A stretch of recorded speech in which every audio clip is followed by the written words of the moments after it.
Hey guys, Josh RV Nerd here at Haylett RV of Coldwater, Michigan again.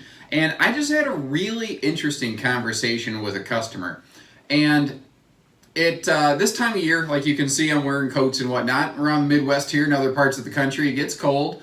And throughout the year, one of the most common questions we get on any camper is it 4 seasons?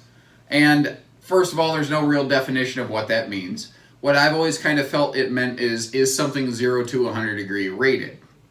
And this year, Open Range became the first manufacturer in a true ultralight travel trailer to actually prove their product as 0 degree rated. It came with a caveat though. It said for 5 hours. And I don't think people realize what that really meant. And I've kind of internally, I've sort of wondered, like, people, they don't have confidence in what that means. And I think it's because as I was talking to a client a few minutes ago, I realized something.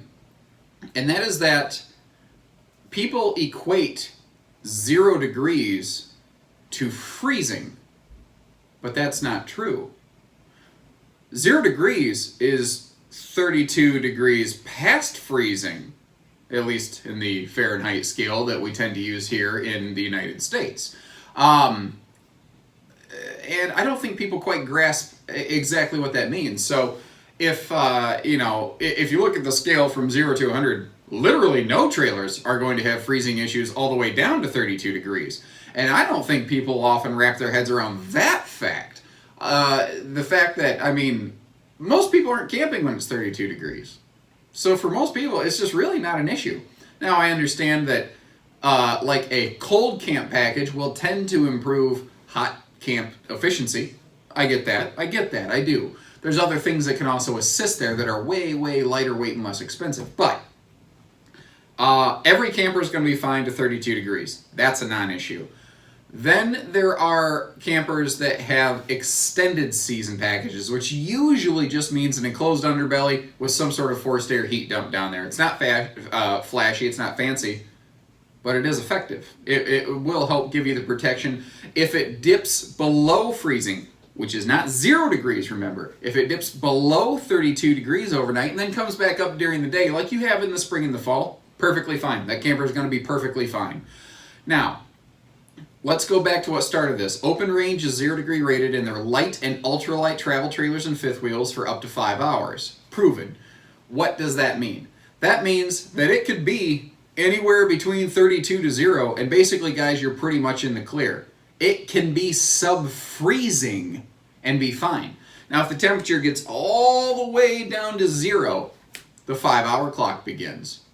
And if you think about it, when the sun goes down, the temperature drops overnight. It takes a little while to finally get down from sub-freezing to 0.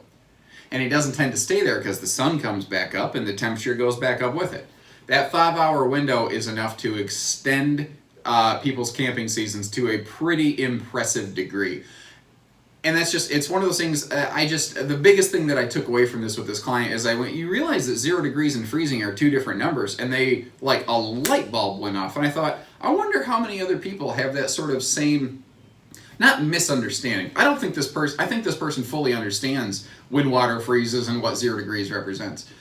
But with the words, the phrasing, the conditioning that is used in this business, I think that the 2 phrases, 0 degrees and freezing, are used interchangeably, even though they really shouldn't be. So I thought maybe I'd throw this out there. It might sound kind of like a fluff piece, a little bit superfluous, but I think there's a lot of people who are actually going to go, oh, huh, yeah, that makes a lot of sense. If you're, and I've put other videos out, frankly, guys, if you are going to camp when it's constantly 0 degrees, I don't care what kind of camper you have. You better be doing some supplemental stuff to it, like skirting it, extra little, electric heater maybe in the underbelly to help heat that cavity. You have to keep the air from getting under that camper. So just a quick little, I thought I'd zero in on that thing a little bit more, because I've done other videos too on how there's so many false R40, R52, R values out there. Frankly, I could start slinging every camper at Haylett RV is R85. You can't prove it wrong. But performance, tested, proven performance data, that's another thing. And that is something that I like to focus on here at Haylett RV. So hopefully the understanding the explanation between freezing and 32 degrees and 0 degrees will help some folks with their purchase process and understand that something doesn't have to have the snowflake sticker on the side of it to be a pretty darn good extended season camper. It's a thing that is just blown wildly out of proportion. So with that, I've rambled enough. Take care, stay safe, have fun, and happy camping, everyone.